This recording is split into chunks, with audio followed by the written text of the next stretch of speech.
All right, we're good now. Okay, cool. So this is Michael, and Michael is my sister Sarah's husband of 2 years, 3 years. Yeah. Yeah, amazing. And they have come to visit. I'm Chris, and so I'm posting this. I asked Michael for permission to post this on my my YouTube page because we were having some really, really, really in depth and interesting discussions. And I wish I would have caught some of them. I didn't think of recording it at the time, but I'm sure we can continue the flow with all sorts of interesting topics. And I've decided that this might be of interest to my viewers or anyone else that has questions of a spiritual or philosophical or life nature. And so I decided to do this dual recording where you can see my face and you can see his face. And we were discussing all sorts of topics. We were talking about the ideas of where the idea of hell and like the evolution of the idea of hell came from, and whether Jesus elevated the idea, and that's what we were talking about last time. So let's go on. We'll continue on that one. So we were basically coming to the agreement that, because I wasn't sure if Hades, the Greek idea of Hades was a negative place, like, because I know Sheol, that was Jewish, right? Wasn't Sheol Jewish? Yes. So the idea of Sheol was the Jewish idea. The idea of it's just the underworld, it's just where everybody went. There wasn't suffering. Well, it was kind of a depressing place because I think a lot of people didn't have any conception of what it was like, but there was a kind of a feeling. It was like kind of a darkened, like kind of darkened, like, almost like a chamber where you would go when you died. And they're described as shades. So it's shades, devoid of life. There's no jouissance. There's no life there. It's just a pale imitation. Yeah. So it's like everything that's on earth, but you strip out the passion, you strip out the opportunity, and then that's just where it was. And they didn't really have. I mean, I don't know, but there's no persecution. There's not really an idea, because I mean, God of course talks about in the Old Testament through Moses and prophets and stuff of a future paradise. What was it? The land. No, when they're the land of when they're in the desert for 40 years. What is milk and honey? What is the land of milk and honey? That's basically the land of Israel that he promised them. But was there an eternal connotation to that, Michael, or was it just here on the earth? Well, that depends on what you interpret it. Time you are in history. Because let's get back to Gehenna for a second. Yeah. That's a way into that conversation. Right. Yeah. So Jesus used the word Gehenna, that is also translated as Hades or hell, depending on the translation you use. Oh, and that's where I got the negative connotation for Hades. But you're telling me that Hades did not have that connotation at first. It's a bad translation. But then so then did Christianity bring that negative connotation to Hades when it was associated with hell, with the Christian Gehenna or hell or whatever? Did those two ideas become merged, or how did Hades soon eventually became seen with a negative connotation to mean something that's like hell, or whatever? My understanding is that interpretation came later because Gehenna was a physical place. Right, yeah, the trash heap where they throw all the dead bodies and whatnot. But it was the trash heap outside of Jerusalem. Right. Mm-hmm. And so Jerusalem is not only the physical place that Jesus is pointing us towards, but the spiritual place. Mm-hmm. He's using it as a metaphor as well as a physical place. It's the place where all Jews go to make pilgrimage, to make their sacrifices at the temple. That's where you go because God, remember, is in the temple. In this understanding in this time, God's in the temple. Yeah. And so Jesus is making a very revolutionary statement by saying, no, God's in the temple of the body. God is in you. Right. God is in. And that was the whole thing, that before the Jews always saw God as being in a physical place, or and so we have the tabernacle, before the temple was built, that they had all these regulations and these rituals surrounding the worship of God in the temple. Or the tabernacle, and then of course we have the first building of the temple with Solomon, when David was king and he had his son Solomon build the temple. Then the temple was destroyed and it was rebuilt by, was it Herod or who rebuilt? Oh no, the second temple was built by was it Ezekiel, wasn't it? Wasn't it Ezekiel? The second, or one of them was rebuilt by Cyrus. Cyrus brought the Jews back into their land from when they were under captivity, but I don't think he oversaw the building of the temple, did he? I think there were two prophets. Remember who the two prophets? I don't know. Nehemiah and Ezra. Yeah. Those are the two. It was Nehemiah and Ezra who instituted the rebuilding of the temple in I don't remember what it was, but it was after the Jews had been destroyed by Babylon. They were under Babylonian captivity for what was it? 70 years? Was it 70 years that they were in Babylon, or was it a lot longer? Oh, I forget. I think it may have been a lot longer. Was it 40? I can't remember. I think it was 70 years. But anyway, yeah, that's we can get you can look up the facts for yourself. Yeah, so he was using Gehenna. Jesus was using Gehenna, the garbage heap outside of Jerusalem, right, as a way to describe where you don't want to be. You don't want to be outside of the city of God, right? Yeah, is what he was saying. Yeah, and so there is a negative connotation there that is absent from the Jewish idea of Sheol, because Sheol is neutral. It's just where you go. Sure. And that it should also be said is connected to the idea of the resurrection of the dead at the end of time. Yeah. So I want to say this, because whenever you're talking about hell and Jesus and Jewishness and Christianness, you got to remember that the Jews didn't really start believing in a resurrection of the dead until after the Maccabean revolt, and this is why that was that led to the Pharisees and the Sadducees and the Essenes, who all had various perspectives on that issue. The Pharisees were big on the resurrection of the dead. Right. I believe the Sadducees didn't believe in an eternal life. Right. They just, life was just, it was here and it ended, which may have been how many of the Jews believed in the past, before they had this view of the resurrection of the dead or of a future kingdom with God or whatever. Yeah, so that's why I say. And then the Essenes were more geared around the law, were they not? Weren't the Essenes kind of like, they were like monastics, weren't they? The Essenes? Yeah. This is why I said it really depends on when and where you're talking about the interpretation of the tradition, because the resurrection of the dead, we think in a different way about that 2,000 years later than they did then. Yeah. The Maccabees were martyrs. They all died, and the Jewish scholars started to wonder about how to make sense of this. Right. And so the resurrection of the dead was, in a sense, a coping mechanism, you might say, a hope for the redemption of these martyrs that had been lost. And so that is when that idea of an afterlife or resurrection of the dead was taken seriously. But that wasn't just worldwide. I mean, there were other cultures besides the Jews that had a view of eternal, like I'm just talking about the Greeks, right? But the Greeks had a view of eternal life, did they not? Like, they had Hades. Oh, they had, which was just kind of a neutral place, like Sheol, where everyone would go. Right. But so there wouldn't be rewards and punishments based on your life. They didn't have anything like that in Hades. Do you think? Or no, the Greeks had a different idea about that. The Greeks had their idea was fate. I mean, you were fated.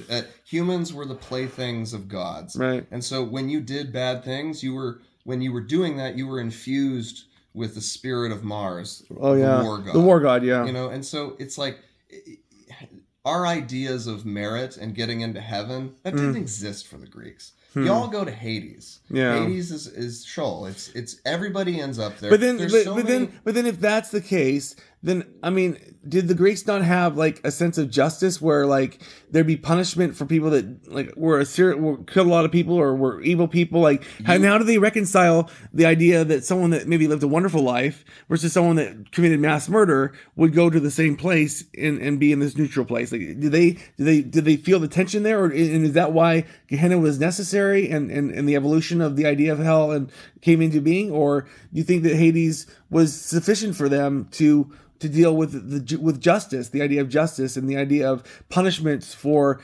terrible human beings and rewards for good human beings?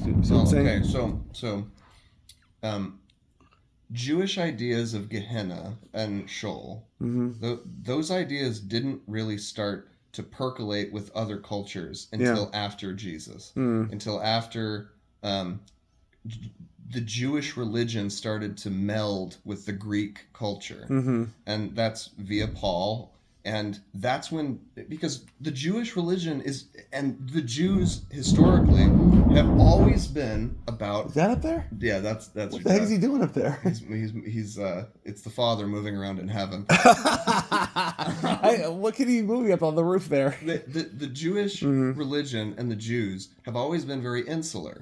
This is why they're always seen as the outsider in culture. This is why they're always vilified both before Christianity and after Christianity. Yeah. The Jews keep to themselves. They have their own laws, and they're not proselytizing. They don't evangelize. That doesn't happen. So the culture of Jewishness doesn't start to blend with Greek culture until after Paul moves the Jewish religion into the Greek culture and starts to blend it, and that's how Christianity is born, because Christianity is a blending of the Greek religion and the Jewish religion. Paul moved Christianity and hence Judaism, from which Christianity came from. He was a Jew. He moved into the Greek culture because he was he was actually witnessing to the pagans. He was actually witnessing to the rest of the world. Yeah. What we call the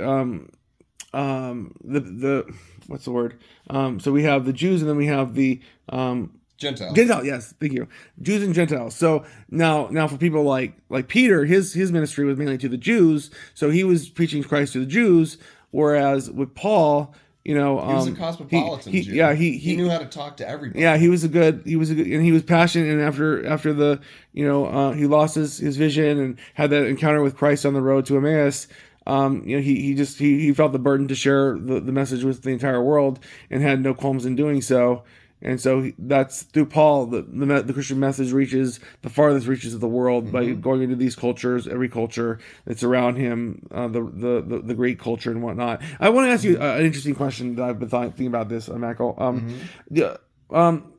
Some people may think that within Christian circles that it was necessary for some of the things that happened when the conflicts happened between the existing cultures and the Christian culture that was now encroaching upon their ideas, such as we even read in the Bible where various statues and whatnot that these pagan entities have to their Greek gods or whatnot are now being torn down by the Christian authorities and by the Christian church and by things like that. And there was a lot of and these people, a lot of them relied on the money that would be brought in from selling relics or things associated with these statues, And so there was this tension here because rather than just embrace having a nice syncretism between the two ideas, maybe the cultures were so at odds that and when Christianity took over, they felt it was necessary to just rid the old cultures of their traditions, smash down all the statues, destroy beautiful works of art they'd created. What's your thought on this? Do you think that was necessary for the Christian message to spread, and was it necessary to do that to make room for these new ideas that were coming into place, or was that kind of a culture hating move? And would anger a lot of people. What are your thoughts on that? Do you have any thoughts on that? Have you ever considered that notion? The first thought I have is how modern Islamist theocracies will do the exact. It's kind of similar, yeah. So is it necessary to do that?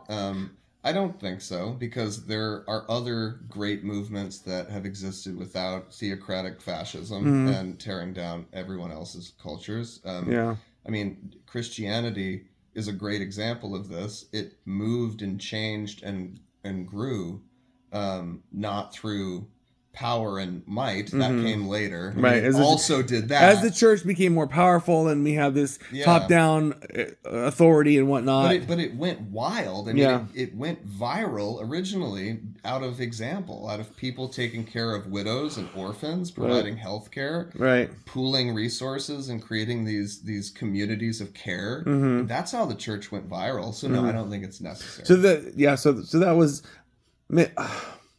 But if it is true that a person cannot and this may be true, but for a person to worship or pay homage to their Greek culture and their gods while embracing Jesus, which you may remember the story of where Paul encounters this culture. They've got tons and tons of monuments to various gods, and one says to the unknown God, and Paul comes in and he's preaching and he realizes that. It's perfectly set up for him preaching Christ to say, hey, you know what? We are coming in the name of your unknown God, and we are here to tell you who that unknown God is, and it is Jesus Christ, the Son of God. And so this is your God that you've been worshiping to that you don't know who it is. Well, here it is. But now I can see that how that would set the stage for him to kind of fill the gap there. But then, is it necessary for that one unknown God to just annihilate all the other ones? Mm-hmm. And is that?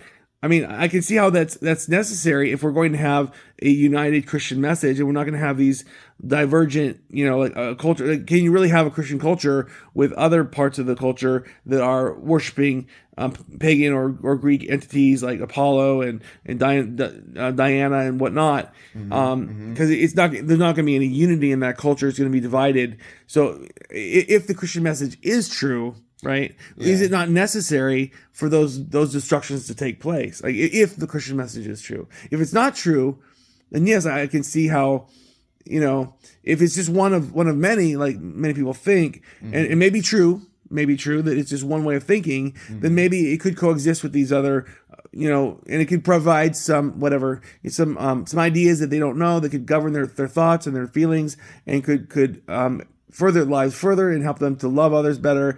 But I know I just wonder, like, it's just a difficult situation in general when you introduce a new idea into a culture, and the prior ideas were antithetical to those ideas, and weren't there not sacrifices being made to those gods which may have been seen as barbaric or unchristian or harmful to people? What are your thoughts on that?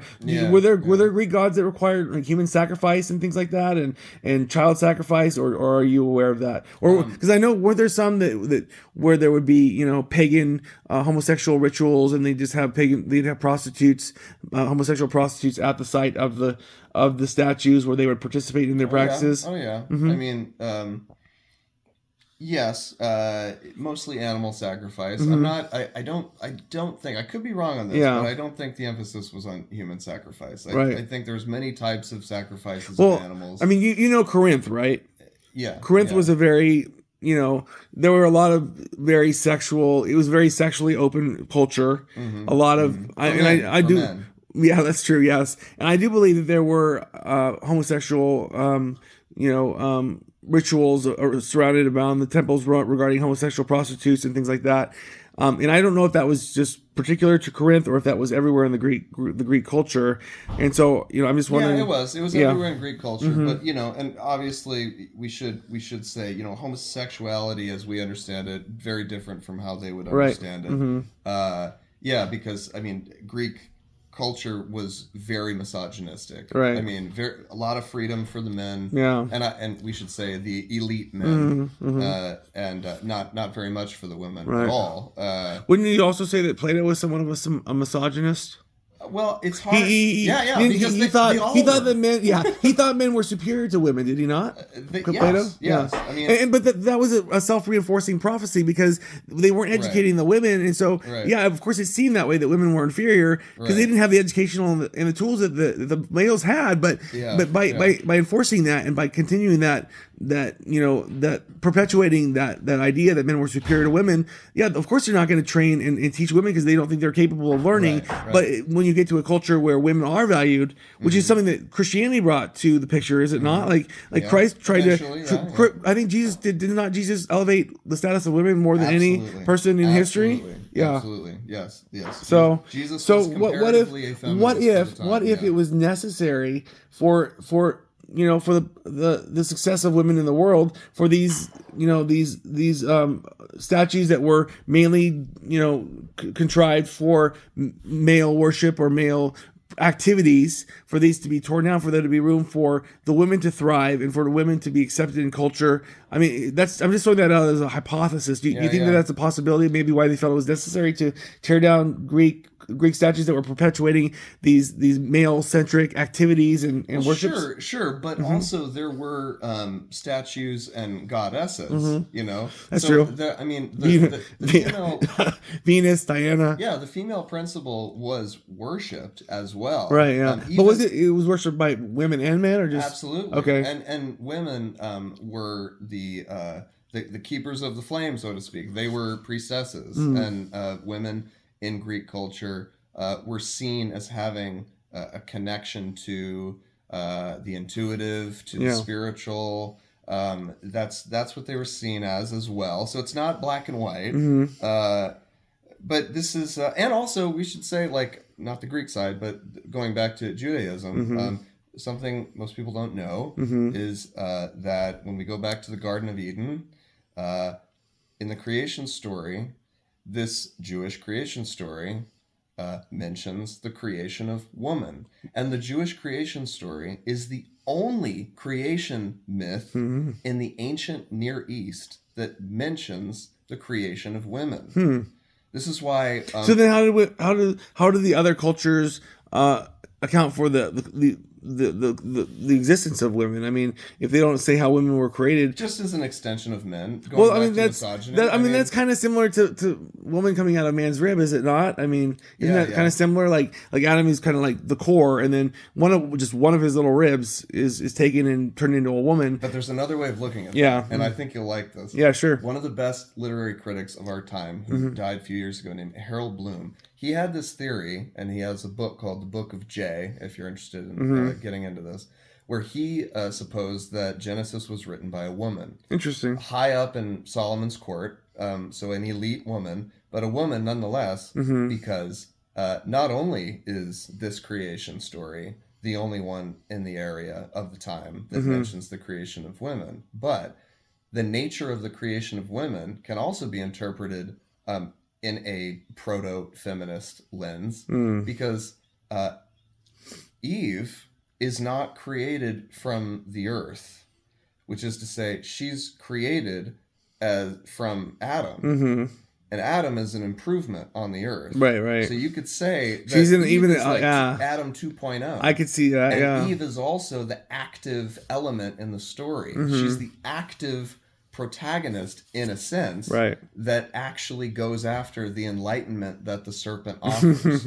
I mean, this is what the serpent is offering, knowledge. So you could see that Eve, and many interpretations and feminist interpretations take this slant, that Eve is the active element in the story. She's moving humanity forward. She's the one that is the improvement upon Adam, where Adam is this kind of, passive element that blames her for everything. Such like a man to blame his wife for these things. He blames the wife and she blames the serpent. Yeah. And so there's a way of looking at this that is not. But let's get into that story a little bit more. I'm really interested in this story. But was there something more important you wanted to say about what your line of thought? Because I want to get back to this. The statues. I just something triggered my mind about the tree and the whole experience in Eden. I'd like to delve into it a little bit with you. Oh, sure. Yeah. What element of it? Well, I'm just wondering, so Eve is tempted to take the fruit, right, by Satan or the serpent or whatever, and the question is, why were her eyes not open then? Why was it? Well, how she gives the apple, she offers the apple to Adam. And he bites the apple. It's not until he bites the apple that both of their eyes are open. Why are her eyes not open when she immediately takes the apple and she sees that she's naked, and then she's ashamed to show her nakedness in front of her husband or in front of God? Why is it that she doesn't realize the effect of the apple or the fruit doesn't take effect until both of them have eaten of the apple, and then their eyes are opened? And furthermore, if the right thing for Adam to do in God's eyes was to tell his wife, no, I'm not gonna take that fruit, you've done wrong, what do we have now?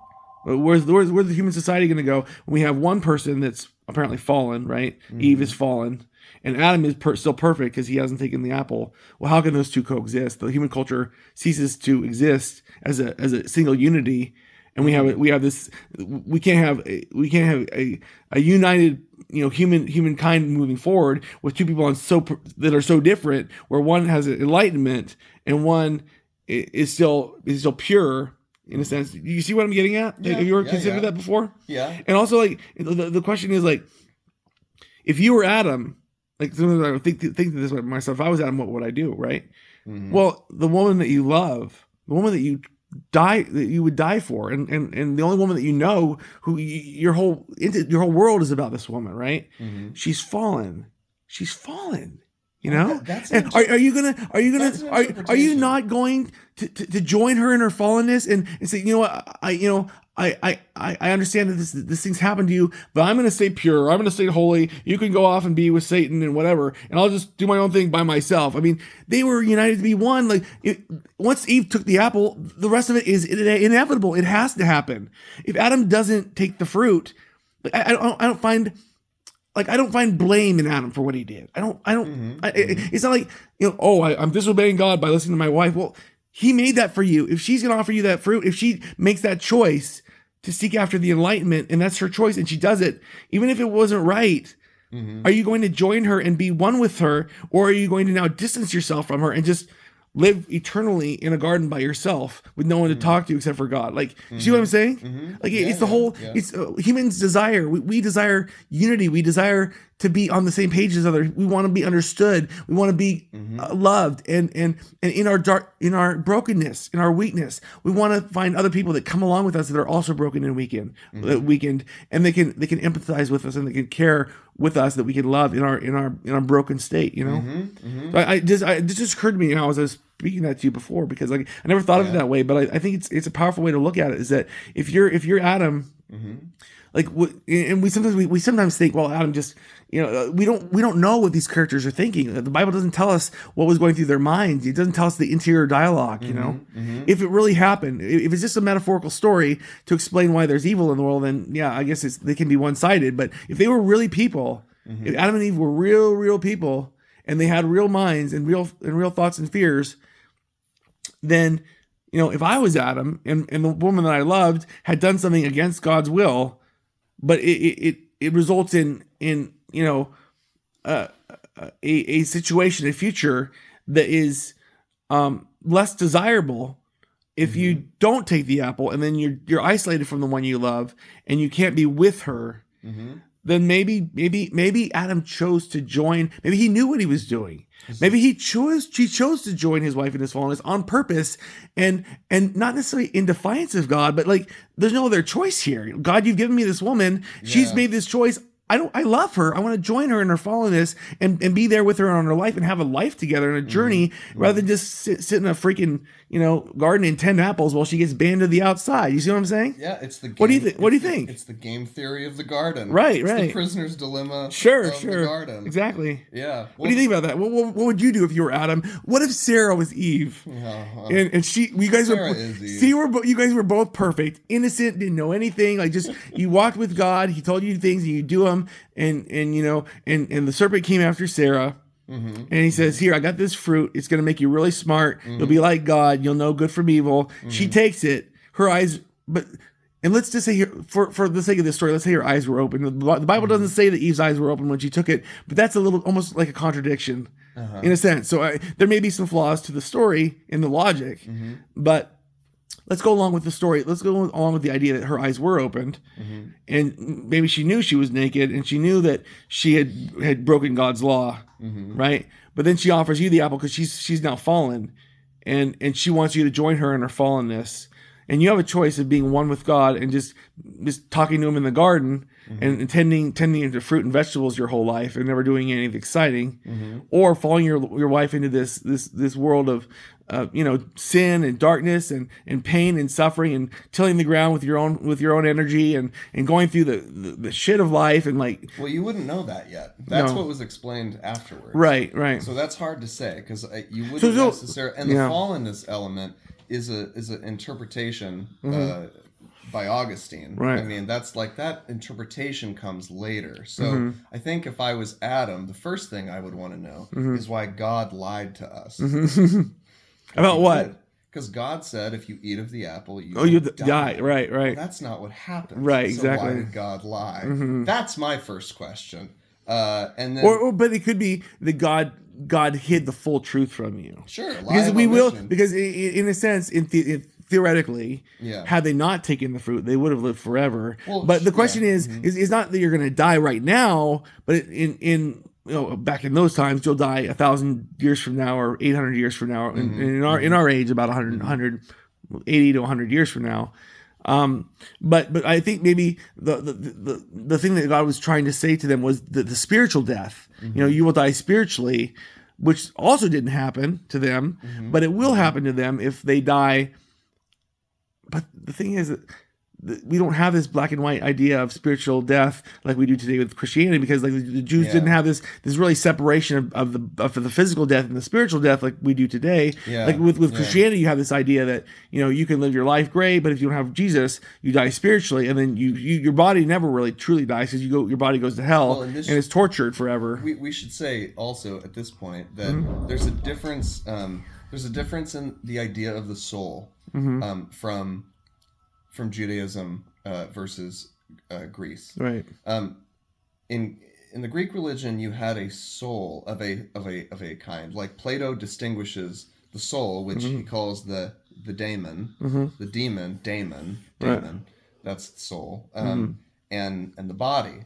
But in the book of Genesis, there is no distinction between the soul and the body. God infuses his breath. It's not a dualistic view. It's not a dualistic. Yeah, it's monistic. Yeah. That's interesting. So it is a living breath, is the words. The living breath is infused. So into where mud did and the clay. this dualistic entity, this dualistic notion of body and soul, that was a Greek idea, was it not? Yes, it's a Greek idea. Yeah, absolutely. Right. So that's very interesting. Two things to say about this. Number one, the reason I make that joke about God lying, it's not a joke, it's in the scripture, is because there were up to 12 different versions of Genesis. Yeah. We are gifted with one, just like... And doesn't one of them include a Lilith character? Yes. Is that in the Apocrypha? I don't know. I know there's many different versions, and we inherited one.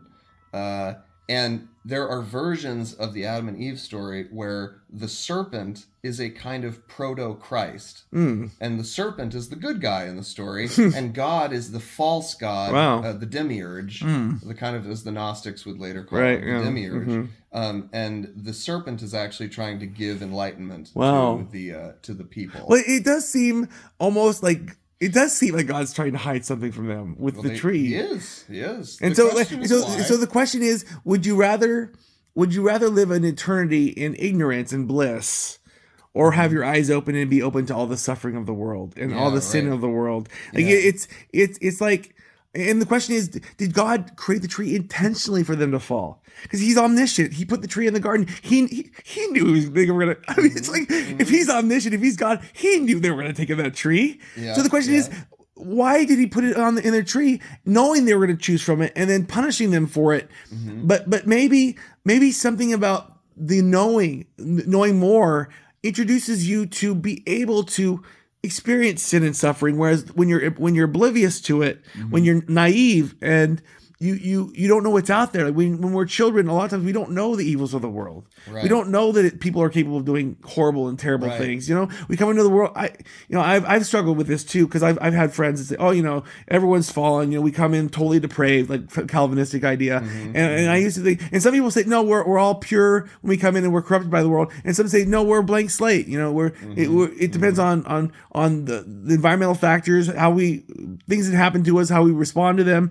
And honestly, I think it's somewhere in the middle. I don't necessarily think that we come into the world like always good, because I've seen some really little kids that can have some pretty devious thoughts and some devious. Yeah, they can be. And I was babysitting for this gal, and her daughter was literally like a terror. I mean, she was just and she was manipulative and lying, and she was like 4 years old. Yeah. And I'd never really experienced that before, and I know a lot of it was from her upbringing. Her mother was terrible and just swore and did terrible things in front of her. So I don't blame her. Like I'm not like angry or upset, but it's just an observation that I made. That children can be very like manipulative and almost planning out their evils at a young age. Yeah. So but at the same time, some kids are just very optimistic and they're very kind and they want to help other people. But then I think there's like a middle ground where they come out and we're not imprinted. We're not imprinted in the world. The first even the very first hours, days of our lives can affect choices that we'll make down the line. And I was talking to my mom the other day about this, and she was talking about how when I was born, like it was in this bright, noisy, chaotic environment, and my eyes were shut, and I was terrified to open my eyes for a long, long time. Whereas my sister Carrie, who came into the world, I was born in Germany on an air base, and there was not really the typical things that they do to make babies really comfortable, and make their entrance into this world very, very smooth and as smooth as they can make. Whereas my sister, Carrie, when she came into this world, my mom requested that they turn down the lights. They put her in a nice warm bath as soon as she came out, which I didn't even get a bath for quite some time because it just, I don't know, I'm sure I must have had a bath at some point, or maybe they just wiped me down with water, with paper towels or paper, whatever, wet towels, moist towels. But Carrie was, they darkened the room.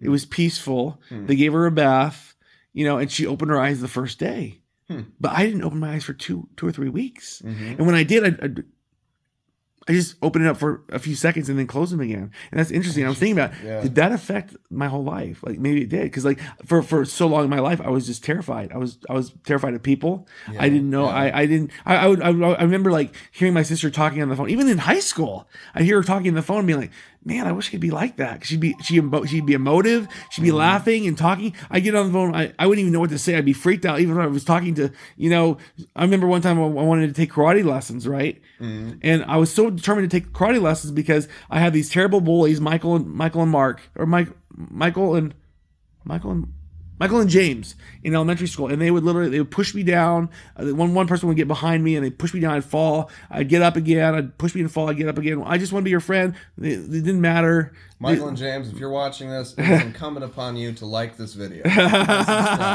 So anyway, at some point, I really wanted like to be able to be confident in myself and know that I could defend myself if these twerps were beating on me.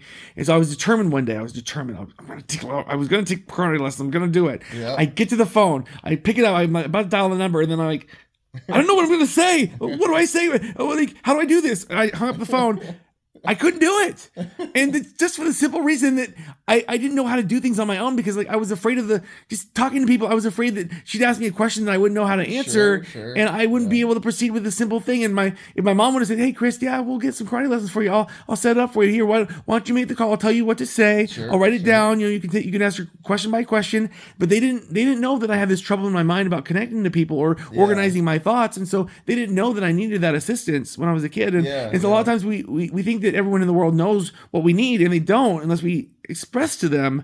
And I was so bad with words and communication. I didn't know how to express my needs. I didn't know how to tell Mom, I'm afraid. Adults don't. Yeah, I don't know how. I don't know what to say on the phone. Or I don't know how to organize this. Can you please help me? I want to take lessons. I want to take karate lessons, but I'm too afraid to call because I don't know what I'll tell the instructor, and I don't. Well, I want to push back on one thing. Because I wouldn't want you to think that it's deterministic like that because children are also very resilient, right. And I'm just suggesting that maybe that it could be the bright lights and the chaos surrounding my birth could have affected me down the line in ways that I don't know. Sure. To a small degree, you're also, you can be bopped on your head and turn out just fine. Right. My dad came from 6 generations of alcoholics with 6 alcoholic fathers, right, and somehow he was an amazing father. Yeah.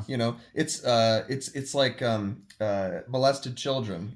If you're molested as a child, you're more likely to molest others. But if it was the case that every kid that was molested others, then everybody, mathematically speaking, everybody on earth would be child molesters by now. Sure. But it's not the case because most people don't end up doing that and passing on their trauma. Right. So, I mean, there's a little bit of deterministic, but mostly there's other things. Hello, Father. This is the father that was moving stuff upstairs. What were you moving up there, Dad? May I interrupt this for a second? second? Of course. How do I send these pictures? Here. Okay, we're back on live after being a little interruption by Daddy-O. After the Daddy-O interruption, he had to get some stuff. We had to get some stuff out of the basement. This old German piano that I've been trying to get rid of forever that can't be tuned, and also a couch that we broke yesterday. And I've been wanting to get this piano. I even offered people $100 to take it, but no one took it because it can't be tuned, and it's just taking up a lot of space downstairs, and I want it for new keyboards that I bring in and just to make it look down. Okay, I think we had an issue with the recorder. It seemed to stop. We're going to see if we can could pick this up, and hopefully it won't stop again. So what was the thing you were going to tell me, Michael? Was something funny happened to you or something on your phone? Yeah, we had to take a break. I had to plunge the toilet because I expelled my dark elements to Gehenna. And, it plugged up Jerusalem's septic system. And, right. So here we are. So I just received a text message that from back home. I live so far away in a galaxy called Seattle. Mm-hmm. And from time to time, these Jehovah's Witnesses come to visit. Mm-hmm. And I play the game that Seinfeld once played with Jehovah's Witnesses. Seinfeld's game was trying to get the spam caller to hang up first. Oh, right. So what I listened to their shtick, and they mentioned love, charity, hope, some Christian virtues, mm-hmm. and I'm very respectful about it, and so I wait till they're done, and then I offer them a slightly different take, which is, I'm mentioning this because it relates to our discussion mm-hmm. of the Greek religion. And after you think about this, I have something to tell you about Jehovah's Witnesses as well. Great. So I said, well, that's really interesting about hope. I like hope. It's a good thing. And our culture has really embraced this idea, but some cultures embraced it in a different way. And I asked them, have you ever heard of Pandora's box? and they said, well, yeah. And I said, well, yeah, that's the story, the Greek myth of Pandora opening a box of curses upon mankind. And everything comes out, and at the very end, everybody forgets the end of the story. The end of the story is the very last thing inside of Pandora's box is hope. Oh, wow. So you have to get through all the curses before you get to the hope, right? Well, yeah, they come out, but they all come out, and the last one is hope, because after all of these curses you've gone through, mankind still is cursed with hope. Cursed? Cursed, because they're all curses. No, see, in the Greek religion, because fate, there's such a emphasis on fate in human affairs, that the gods curse us with hope. Because despite all of our mortality and evil acts and all this, we are fated, despite all of these things, to hope for something better. It's such a twisted take on hope, so that we'll always yearn for something better, and that itself being a kind of curse. Kind of a funny. They didn't like this, and they left, and I won the Seinfeld game. Anyway, but so that's a way back into our conversation. I want to say something about but I want you to say the thing about Jehovah's Witnesses real quick. So yeah. Anyway, I was on Marketplace the other day, and I noticed a really good deal on a desktop computer. It was a gaming computer this guy was selling it for like $250. Had an NVIDIA 3070. I mean, it's like incredible price. So anyway, I reached out to him. I started asking a bunch of questions, and then he's not responding. I'm like, dude, are you selling the computer or not? He's like, you asked too many questions. I'm like, okay. What? You're the buyer, bro. I'm like, see you later. So forget this guy. I'm not even gonna deal with it. And then I just scroll down. The next computer I see, it looks pretty cool. They're selling it for $550. It's got 32 gigabytes of fast RAM. It's got a 590 Radeon, which isn't a pretty good hard drive. It's got a Ryzen 5, and they're offering $550 for it. And I thought, hey, I'll look into that. See, and normally I would just see if I could negotiate the price, because if they're not asking for trades, I wouldn't offer them a trade. But I'm a problem solver now, so I said, I've got all these keyboards. Why don't I just say I'll throw out, see if he'd be open to a possible cash/trade deal. And so I threw that out, and he said, what have you got in mind? I said, well, I got this Oculus VR Quest. I'm gonna be willing to trade. I've got a stereo that the tape player doesn't work, but it's kick ass. Its CD sounds amazing. And I also have got a lot of piano keyboards. I buy and sell keyboards. And then the guy asked me, well, do you teach lessons? I'm like, well, actually I do. And I was like, would you be interested in some kind of like a deal involving, keyboard and lessons? And he's like, well, I'm doing this for my friend who has a granddaughter, and she might be interested, so maybe I'll talk to him. And he said, well, before I do anything, I need to ask you something. What is it? Like, do you have any prejudices or biases against Jehovah's Witnesses? Like, well, no. I mean, I mean, I have some great Jehovah's Witnesses friends. We had some wonderful Bible discussions, and I think they're great people. They really are faithful, and they love the Lord. And so, and he said, would you be open to a possible piano lessons trade for Bible lessons? And I was like, well, if the keyboard, if the computer's involved, why not? Sure, I'd love to talk to people about the Bible, and if I get the computer in, that's what I'm looking for. So as long as it's a perfect instrument of the Lord, right. Then So maybe. So then I was like, sure, and I was like, so maybe we could work out some kind of deal with the keyboard and lessons, and I'd be willing to throw in $100 cash if they're open for it. Plus, no, we're good, and the Bible lessons in exchange for the piano lessons. And the piano and 6-hour-long lessons. And he said, all right, I'll talk to him and see what they say.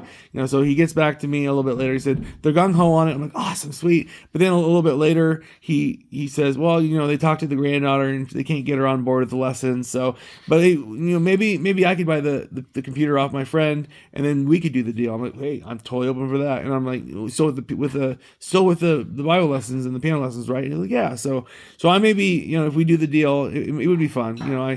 My wife and I, we met with Keith and Kathy West that were Jehovah's Witnesses in town, and we had some good discussions, really good discussions. And you know what? Actually, after meeting them, like, I do agree with some of the things that they believe in, even though I know it's not biblical, like technically, like at least the way that modern Orthodox Christians believe the Bible. Like I agree with their belief that hell is not an eternal place of punishment, and that the loving God who creates all of us couldn't create such a terrible place for us. Although I don't necessarily agree with all of their philosophy. Oh, I shouldn't have sent him away. I didn't know that. I don't know what they believe. Yeah, no, they don't believe in eternal hell. No, but they believe they're similar to the Seventh-day Adventists, and that they believe in annihilation for people that are either not in the faith or that are bad people that just whatever. So I don't really agree with that either. Like, I don't think the people that are not either Jehovah's Witnesses or that believe the right Christian message are just going to be annihilated either. So, but if anything, I'm probably closer to universalism or something to that effect. Although it's not quite what most people think. Like, I don't think that everyone's just going to have this happy paradise, especially if you're struggling with issues. And you have a lot of you have evil issues or struggles with whatever temptations that you have. Like I haven't got to the point where I think that it's just those problems are just going to immediately go away when you're on the other side. But for all those Calvinists listening, don't change the channel. But I don't know. Like I'm not going to say one way or the other. There could be a hell with eternal punishment, but I'd rather go about my life not worrying about that, because when I do believe in a literal hell, my life is hell. My life is literally hell. That is interesting. And I remember I used to work at Taco Bell, and I would feel sinful and struggling with thoughts and lust and things like that. And so I remember I'd walk by the oil. The oil, boiling oil and stuff, the hot oil in the pans, and I would literally have this impulse, like I'm gonna throw my hand in there just to prepare myself for the pain of hell. And this has happened to me before. Like one time when I had surgery, I refused to sign the document saying they were going to put me out with anesthesia, because I wanted them to do the surgery on me without anesthesia so that I would be prepped for the pain of hell. And it's funny that now that I've pretty much thrown hell away, I don't have those thoughts anymore. Like I literally don't kill myself. I don't struggle with dark thoughts like I used to. Like, it's funny, like the more I freaking focus on hell and the darkness of it, the darker my thoughts became, and the darker I felt about my thoughts, and the more impulses I had that were evil or bad. It's because I was focusing on the negative part of the Christian message. So like I have no problem with people not believing in hell. I don't think I believe in it anymore. And does that negate the death of Christ on the cross? Some people say it does, but I'm okay if everything doesn't fit up nice in a nice neat row. So I'm just for myself personally, just to survive in this world, I can't believe in a physical hell for eternal torment for everyone that does not believe the right Orthodox Christian message. So that reminds me of Wayne Dwyer's quote about the when you change the way you look at things, the things you look at change. Right. It's similar to Kant. We're looking at everything with rose-colored glasses. Once you don't realize, people don't realize, and Immanuel Kant really brought this into the forefront with his books on just perspective and stuff, and the fact that until you really are prepared to take those glasses off and realize that your perspective, your life experiences, your beliefs, your biases affect the way the world looks. Yeah. You're never going to really see things in itself, das Ding an sich, the thing in itself. Right. And so there may be never a way for us to truly connect with how things truly are, because I think it's impossible to look at anything without some kind of a bias or a prejudice, or just having your past life or experiences influence the way you're looking at things. Yeah, well, that's why Meister Eckhart said the spiritual path is one of subtraction. Right. So you're trying to subtract out all the negative elements so that you can get nearer to the pureness. Sure. But, we're humans, so we're never going to be there Yeah. entirely. But we have cognitive biases. We engage in logical fallacies. We have self-delusions. That's just how we are. That's the human condition. Yeah. So you got to accept that and move on, because that's just that's how we play the game. Yeah. So, yeah. So I was going to say something else. To deal with more mundane things like channel moving. God, for those of you watching, God is trying to give us manna from heaven, and we keep refusing. It's like you don't breathe, you die. If you don't eat, you die. Eventually. Yes. You go right away. I love the mundane things in life, but when you look at the mundane things of life with a deeper spiritual perspective, they no longer become mundane. They are beautiful moments of life. So, yeah. But if you get your overall cosmology in place, then everything can be beautiful. Nothing has to be mundane. So, So physical is base and spiritual is good. I love the ontology of this video, because God the Father is off. He's the unknown God. Are you talking about that God the Father? Are you talking the people God? Are you talking about that God the Father? You don't show him the holiest of the holies. Oh God. Okay, going back to discussion about Greece, I wanted to add this in because you mentioned the being drawn towards unity. Adam and Eve being drawn towards unity. Yeah, and this just reminded me that in the Greek religion, it's also not unified. So when we say the Greek religion, we're talking about a collection of myths that, by the 5th century, Socrates and Plato and Sophocles and Euripides, by the 5th century, the Greek people are questioning their own dogmas about God, their gods. Right. They're wondering. They're making these kind of what we would call atheistic arguments about their gods. They're getting skeptical. Interesting. So the things that they held on to and like really cling to for meaning, they're starting to question the very foundations of their thinking. Yes, this is evident in the now. plays. Is this happening? Is this happening top down from the top philosophers, and then it's filtering down into the people, or is this a movement that's coming from top down, like through the plays of the intellectuals, and then it's bleeding down into the culture and stuff like that? Yes, and the artwork became very cynical. It wasn't like it used to be. Yes, yeah, just like our time, and yes, necessarily because their culture was an elite culture. Right. Yeah. It's like most of the people are farmers and slaves, and there's an elite bread crust at the very top that gets the time and the leisure to talk about these things. So yes, necessarily it's a top-down phenomenon. Yeah. But Sophocles, Euripides, Aeschylus, they're all dealing with the tragic elements of life and the fickle nature of their gods, and they're portraying their gods, and they're no longer idealizing their gods, but they're like realizing, hey, maybe like Zeus isn't as great as we thought he was. Totally. And that's a tough move, because like when you can do that with whatever god you believe in, whether it's Yahweh or or you find flaws with even like, and I went through this period when I was looking at Jesus in a critical way and literally was in danger of hellfire the whole time in my mind.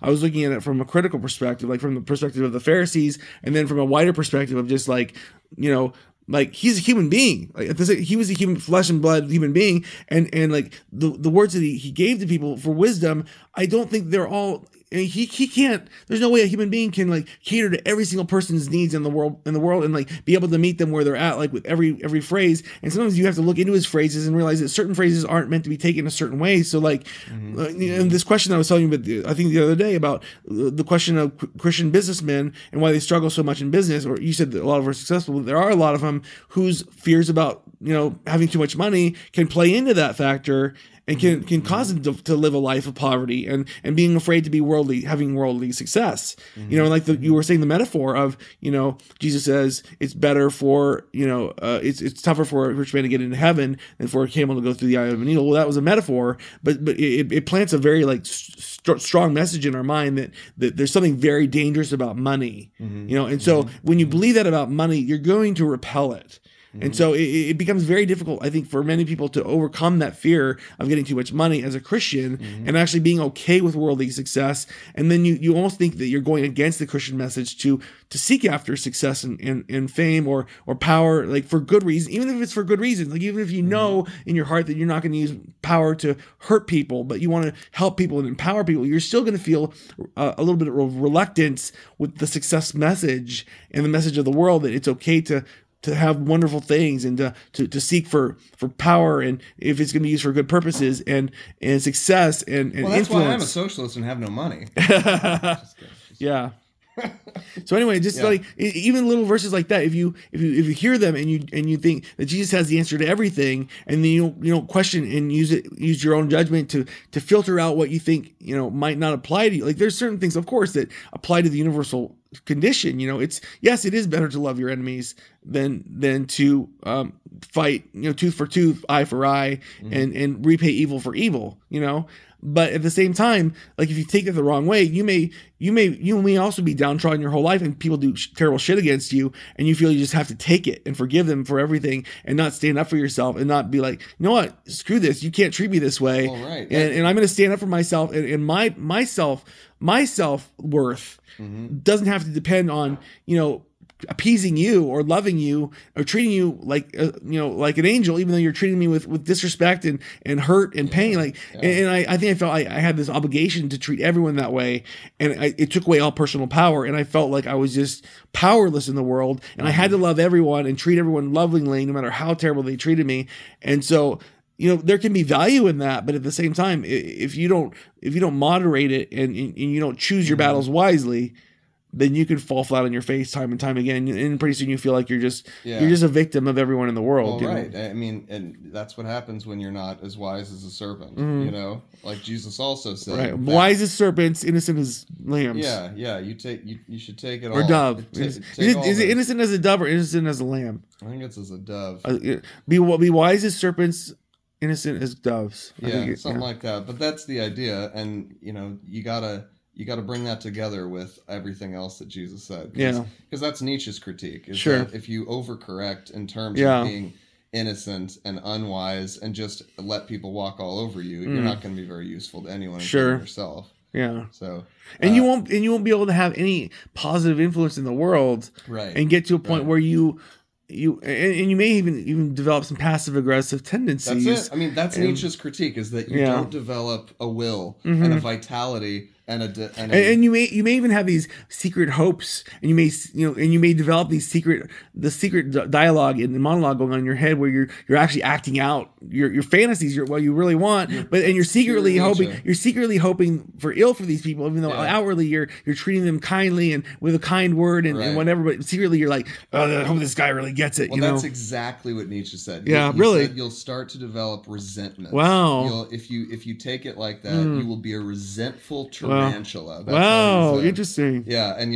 he just... There's so much more to Nietzsche that I never realized. Oh yeah. There always is. People think that he was a nihilist, but he was fighting against nihilism. Yeah, and we didn't catch that on the camera because that was our individual discussion. Just real briefly, could you summarize? Because those on the internet or they're watching this that think Nietzsche is all about nihilism, can you elucidate what you were telling me about how he was fighting against nihilism, but with just a different approach than Christianity? Yeah, Nietzsche would have been so sad to hear that hundreds of years in the future, he spent his entire life fighting against nihilism, only for us moderns to think that he was the embodiment of nihilism. He'd be so depressed about that. Yeah. No, but Nietzsche was trying to develop a philosophy fighting against nihilism that was also an anti-Christian philosophy, because he was trying to go beyond Christianity. He saw that in his time, his culture, Western Europe culture, was starting to divest itself of its Christian past, and it was starting to become materialistic and would only use Christianity for instrumental purposes. And he saw Christianity as dying out. And for good reason, he thought, because of its tendency to devolve into that kind of passive aggression, resentfulness, what he called the slave morality. He needed a poster child for Hitler? That comes later, but that's mostly his sister's influence, which I'll get to. So Nietzsche was trying to develop. He saw the dying out of Christianity, and he worried about the death of God. The full phrase of the death of God is, God is dead. We have killed him, and we'll never find enough water to wipe away all the blood. And he was worried about what this would do to the culture, and so he was trying to develop a bulwark against the oncoming, impending nihilism that people would start to develop. Especially with the Superman, right? The Ubermensch, yeah. So the Ubermensch. As a young college student, when I was introduced to Nietzsche, and also coming from a very conservative background, I did see it as very antithetical to Christianity, focusing on more the human will and the power aspect of it, but not necessarily like for good terms. I just thought it was power for power itself, like power for power's sake. Like I didn't think it was. Did Nietzsche have a way of talking about power where he would say, like I have this new email address I'm using. It's called purpose, passion, principled power. And so I was going to use purpose, passion, power, but I wanted it was already taken. But power in itself, unless it's principled, is not really necessarily a net positive effect. It can be a net negative effect too. So when Nietzsche talked about power, was it just for power's sake, or was there a positive bent to it? Was it using power for the goodness of humanity, for others, for yourself, or was it just if you can be the slave owner and have power, then you go for it? Like, let me understand that part of Nietzsche. It was all about his feminine characteristics. He was raised by 7 women, and he had women in his life. He was a sickly guy, and just like D.H. Lawrence, who had sexual problems, he coped with it by talking about the Superman. D.H. Lawrence went into sex big time in his famous novel because he was impotent, and Nietzsche was impotent psychologically because all these females who affected him. He was pretty misogynistic, after he wasn't too happy with the women in his life. And the women in his life kind of corrupted his message. So give me the briefest, most concise message you can about what was Nietzsche's philosophy towards power in itself, and what was it to be used for that would benefit or move the human race forward. All right. Nietzsche said that we needed to develop a transvaluation of values. And what that means is he didn't like the notion, the Christian notion, that we should embrace nonviolence and goodness for goodness sake and nonviolence sake. He thought that Jesus was kind of a weak, he called it the slave morality. Right. Jesus was too weak. And what we needed to do was create our own values.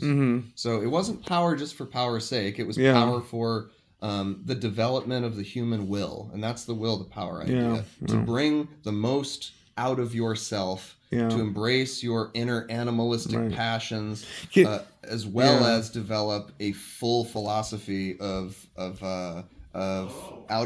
full expression. You're bringing more of yourself into the world, because you saw Christianity as tamping down. Well, I have something to say about that too. So I need to, this just from a personal perspective. I remember, for many years, as I was trying to love people like God commanded and stuff. And I honestly felt like I was doing it. Even if I didn't really love them, or I would act like I loved them, and I would want to feel like I loved them, but because I wasn't doing it for my sake, I felt like I was all doing it for God, right? And so in a sense, I felt to love them was to tell them the truth and to bring them into an understanding of God that was saving, like the one that I had, right? Or the traditional Christian message. I thought that was the most loving thing I could do for people, was to share with them what Jesus did for them on the cross, and bring them to a faith, even if it caused some conflict and they were, a little bit taken, or it caused an awkward situation or whatever. That was that was the thought of my mind when I would talk to people that I didn't know if I found out whether they were an atheist or a Buddhist or whatever. My goal was not to just get to know them as a person, be curious about their life, their thoughts, how their life worked. It was to get them to an understanding of the saving message of Jesus.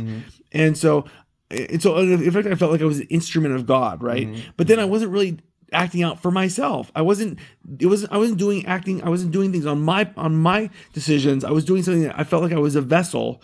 And so I never fully connected with people and appreciated what they were, their journeys, their struggles. I wasn't curious about them, like, and couldn't really love them for who they were unless they were to change. I mean, yeah, of course, in principle, you still do love them, but like in your mind tells you that you'll love them more, when you start practicing this way, your mind tells them you'll love them more if they, toe the party line and come, oh, you're right, I'm going to pray this prayer right now and come to Jesus. Then then they're your brother and they mean more to you and all that stuff. And so that was my ideology my whole life. And I realized like I thought I was loving people and I thought I loved people, but I was doing it for someone else. And so I wasn't doing it for myself. And now that I've kind of taken a break from the church for a while, I've kind of stepped away from the Bible. I'm not just reading the Bible every day and going to church and thinking about, Christian notions or whatever.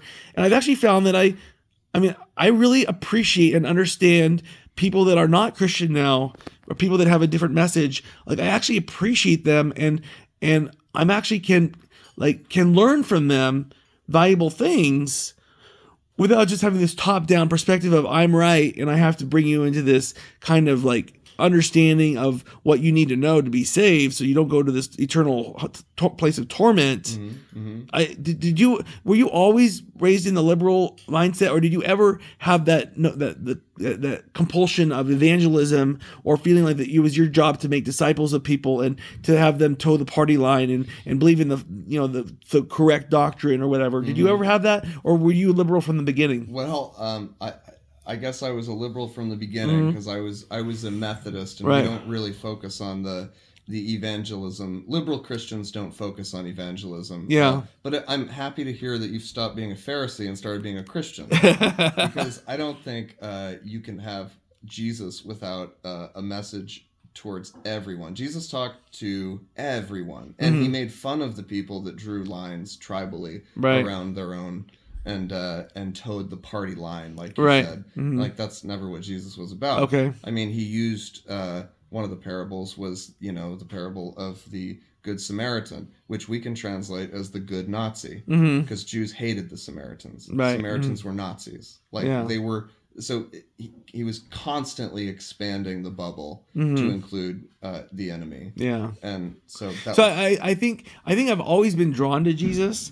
But I think maybe somewhere I got along the way, I became less of a Jesus lover and more of a Christian obeyer, or a Christian like trying to propagate a message or with a message with love through my education and maybe books that I read or stuff that I watched on TV. When you watch people like Ray Comfort on TV and you identify with that message, you think you should go out and be a street preacher and whatnot, or Kirk Cameron or whatever.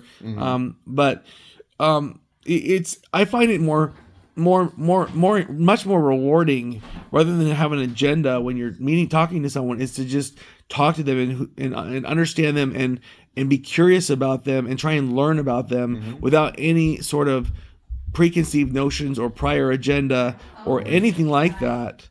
And so maybe part of me thought that that's not what Jesus wanted people to do, but that's what I always kind of wanted to do anyway. But if I knew that Jesus wanted me to do that in the first place, then maybe my understanding of Jesus was incorrect or filtered through the church or filtered through whatever books or street preachers I was watching, probably the case. Because sometimes I would read the Bible, and I'd read the things that Jesus did and the way that he just talked to everyone. He didn't, and he didn't have any prejudices or biases against anyone, and how, people that were, like the woman with 7 wives and who was a Samaritan, like the Jews never would have hookers. Exactly, hookers and hookers, like, letting them wipe his hair, wipe his feet with their hair, and everyone's like, "Do you know this woman?" And like who she is, and he's like, it's actually worse in for their time. It was actually more radical and worse, because The Jewish people had strong purity laws around who can touch and who gets to touch, Right. and the food you eat and all that. But Way more serious weren't than those our also times. instituted by God in the Old Testament? All those purity laws. Yeah. And then so the question is like, is God, like when Peter has the vision of the the blanket coming down with all the different animals and stuff, and God says pick up and eat, and he's like, oh God, I'm holy, I can't touch that. That's impure. That's impure. And God says, well, I have made clean. If I call it clean, if it's impure and I call it clean, then it's now clean. And so this is that whole idea we were talking about The before evolution of about God changing in response Yeah, to the progression of humanity, and how he's not static. He's not just unchanging. He's actually changing his approach based on the choices that human beings are making and what's required at that time. It's like a progressive revelation of the character of God. Whereas Adam and Eve in the Old Testament, like, they wouldn't have been able to handle all the messages that God had for humanity through Christ and everything at their time, because their minds weren't open to it, and they wouldn't have had any context to appreciate it. So the human race had to go all through all these stages of clean and unclean, this separation and unity and whatnot. And so they get to a point where there is this clear division between the clean and the unclean, the saved, the unsaved, and then God shakes the whole thing up through Christ, with a new message. Christ and was then constantly undermining Right, that. yeah, And he was constantly saying that these rules don't apply. right, but that's why the Jews riled against him so much, is because through Moses, they got those laws from God, and they don't believe that God changes. So if God makes the law about circumcision, if God makes the law about clean and unclean, then who are you claiming yourself to be God to come in here and change all of our rules and say, and like through Paul saying we no longer need to be circumcised in order to be in God's kingdom. And you're saying circumcision was just a symbol, but clearly it wasn't in the past, because even Moses himself, his wife had to circumcise him, or God it said God was about to smite him if he wasn't circumcised, and his wife circumcised him right on the spot. So they saw the importance of circumcision, and then for someone like Jesus to come in and then say, or Paul to come in and say, this, you're focusing too much on circumcision, and it's about the heart. It's not about the penis. It's not about what you look like on the outside. It's not about what you eat. It's not about the plates that you're using. It's what's in your heart that what's kind of comes out of your mouth that makes you clean or unclean, right? And including more Right. people and more. But that's a really people. hard message for someone that's been steeped in millennia of teachings of clean and unclean, and circumcised is the people of God, and uncircumcised are the outsiders, the Gentiles, the evil people. It was hard then. For them to process that is like, almost nearly impossible based on their upbringing and the culture and so like. But it is possible. Was that necessary? Could God have found an easier way to bring the message, or does he have to go and do it one step at a time and then just kind of abolish the old rules and show a deeper enlightenment later on, and hope that some people can migrate to the new message? You see what the problem that the Pharisees had and why they railed against Jesus so much? Right. Yeah. Well, if it was one message for all time, it would be a celestial totalitarianism. Right. If So that's a hard thing for anyone to really. This idea that religion, that spirituality is not this static thing where you have an absolute truth and you just hold it forever. It's like this growing, this moving, this breathing thing. Well, humans are growing and Right. moving and breathing. So then that evolving. would kind of reflect that spirituality evolves and moves with us, and then God moves with us, and then it's not that our relationship to God and the customs that we do are not static, Well, and what are does not set in Emmanuel stone. mean? What does Emmanuel mean? Well, God with us. God with us. Uh-huh. So that's what that reminds me of. Yeah. That there was a reason why it's Emmanuel. Right. Cheers. It's getting a little bit burnt, so you may notice it. I'm gonna go get another one probably today or tomorrow. It's starting to get a little bit burnt. Can you notice it? It's a little kind of like a burnt taste. Yeah. Yeah. The ink has been out, or I mean it says the juice has been out for a few days, but even so, like the last one that I got, the juice was out for like a week and it still tastes great. So I'm gonna use that. This was a newer, more advanced one that has the LED screen on Wait, it. the Jews are out? Where? No, Where are the LED. Did I say juice? No. I don't think I said juice. The juice, son. The juice. Come on, my son. they? Where are they? So what were some of the topics that we were talking about before that we didn't capture on film? I wanted to add this one thing. Yeah. I didn't get around to it. So you're talking about the unity of so Adam and Eve and wanting to right. About Adam choosing to take the fruit on purpose to be united with his wife rather than to be separated from his wife and be united to God. Yeah. So this reminded me of a Greek myth, and it's a creation myth. Yeah. And it's about it's the Greek Adam and Eve. Oh, okay. So in the beginning, in the Greek religion, human beings were four-legged, 4 arms, 2 heads, and they were walking around together as one. Yeah. And the gods split them in half into male and female. And so they were one with 4 legs. Yeah. Like 2 parts of one body. Yeah. And then the gods intentionally split them in half. And then for the rest of that would have been a really interesting looking creature. It would. And you should look up the visual. How do they go to the bathroom? How do they go to the bathroom? Do they have images of it? I don't know. Do they have writings and how do they have sex? And that's actually a good question. Do they have drawings of what these creatures look like? Really? Yeah. Men and women together? So as one body? The idea once the split happens is that men and women are drawn eternally back to connection with one another to complete that initial unity that happened at the beginning of time. Yeah. And so I'm gonna keep talking. I'm gonna take a quick pic of Sarah playing with Suki. And they're drawn by Eros. Yeah. Eros draws them back together. Actually, here, you talk and take a picture of Sarah. And while you're talking, that way the people can see your face while you're talking. And you go ahead and tell whatever you want. I see. I'll interject some questions here and there, but for now, Sarah, do some fun stuff with Suki. Yeah, we should go for a walk. This is yes. This has been great. This has been great. We've been on here for 2 hours now? Probably more. Probably more. This has been really fun, Michael. It has. So anyway, we'll have to do this again before you leave. We'll talk about some interesting things. Yes. Anyway, we're going to do an open mic on Thursday over at TJ's Roadhouse in Nevada City. I'm going to record that. Michael's going to record that. He's going to be my camera guy. Yes. And we're going to do 3 songs. We're going to do "Fly Me to the Moon" and another like Sinatra / Michael Bublé song called "Something Stupid."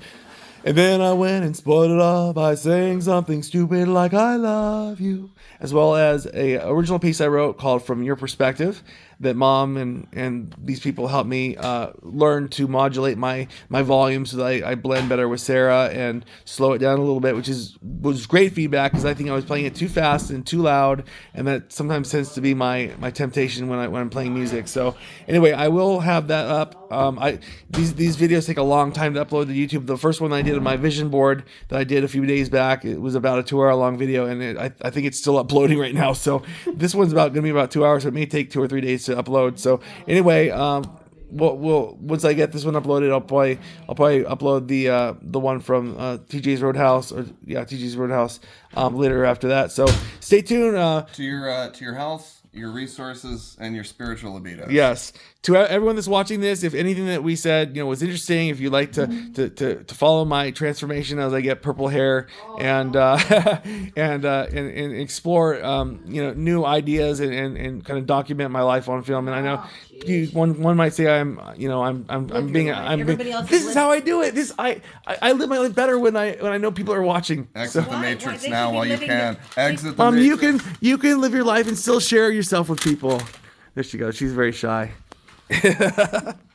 Anyhow, you guys have peace. Have a great day. We'll catch you later. God bless. Take care. Later.